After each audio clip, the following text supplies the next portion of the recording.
Salut tout le monde, j'espère que vous allez bien. Alors, bienvenue dans ce deuxième exercice d'application sur les playlists. Alors, une autre forme de voir les playlists, c'est le rangement de livres dans N casiers. Et bien là aussi, c'est une forme de playlist. Pourquoi? Qu'est-ce qu'on vous a dit? On vous a dit que une playlist, c'est une liste de P éléments dont l'ordre est important et la répétition d'un élément est permise. Alors, pour faire simple, d'abord on va expliquer pourquoi on aura une playlist et après on va essayer d'associer ça à ce qu'on a vu dans le cours. C'est-à-dire pour donner la vulgarisation qui rend la conformité du cours et de la situation. En premier lieu, on a 7 livres.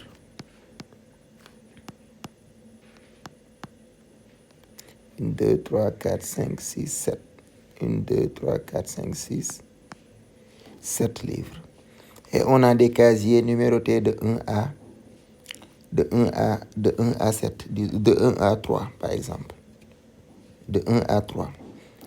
Maintenant, ce livre-là, le premier livre, il a combien de possibilités?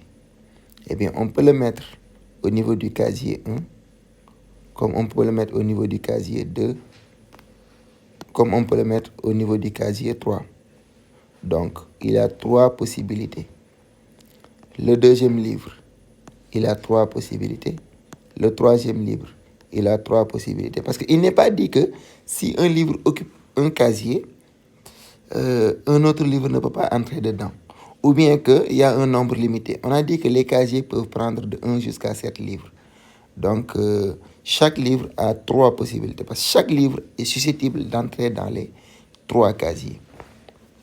Donc, si on continue comme ça, on aura, voilà, ça nous fait 3 exposants 7. Alors, donc, c'est comme si si on avait un ensemble E pour être conforme au cours. L'ensemble E est un ensemble de 3 casiers, par exemple casier 1, casier 2, casier 1, casier 2, casier 3. Et maintenant, les livres, on va essayer de voir. C'est comme si on avait un tirage successif avec remise. Par exemple, on prend pour le premier livre. On tire ici, au niveau de l'ensemble des casiers. Si on tombe sur C1, eh bien, le premier livre sera mis au casier C1. C'est-à-dire, le livre 1 et le casier C1 iront de pair. Après avoir pris C1, par exemple, c'est le casier numéro 1, est-ce qu'on va laisser C1 et dire que donc il a déjà été pris par le livre 1 seulement? Non, parce que l'exercice nous dit que un casier peut contenir jusqu'à plusieurs livres. Donc, on remet donc le livre C, le numéro du casier C1 dans notre ensemble avant de tirer encore. Si on tire encore, on peut tomber encore. Pour le livre 2, on peut encore tomber sur C1, on peut encore tomber sur C2, on peut encore tomber sur C3. Tout dépend de là où on tire. Supposons qu'on tombe encore sur C1 et on remet, on tire encore pour voir où sera le livre 3. Eh bien, on tombe sur C2, ainsi de suite. Donc, vous voyez que si on voit les choses de cette manière-là, donc le nombre de rangements n'est rien d'autre que une liste de 7 éléments tirés à partir d'un ensemble E de 3 éléments. C'est ce qui fait qu'on a une playlist où N égale 3 et P égale 7. Alors, classiquement, on a l'habitude de voir P qui est plus grand que N qui est plus grand que P. Et on a tendance à être un peu perdu, mais pour une playlist, c'est pas un problème parce que la répétition, elle est permise. C'était tout pour cet exercice-là. Il faut tenir ça en compte et voilà.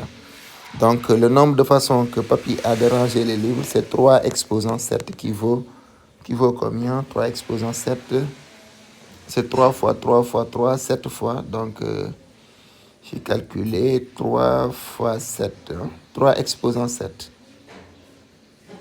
égale 2187 façons. 2187 façons. Alors, il y a un cas classique aussi.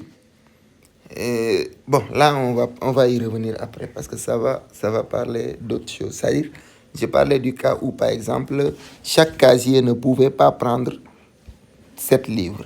Là, c'est un cas particulier, un autre cas qu'il faut traiter d'une autre manière différente. Mais dès l'instant où on est assuré que chaque casier peut prendre plusieurs livres, automatiquement, on est dans la situation d'une paix liste. D'un paix.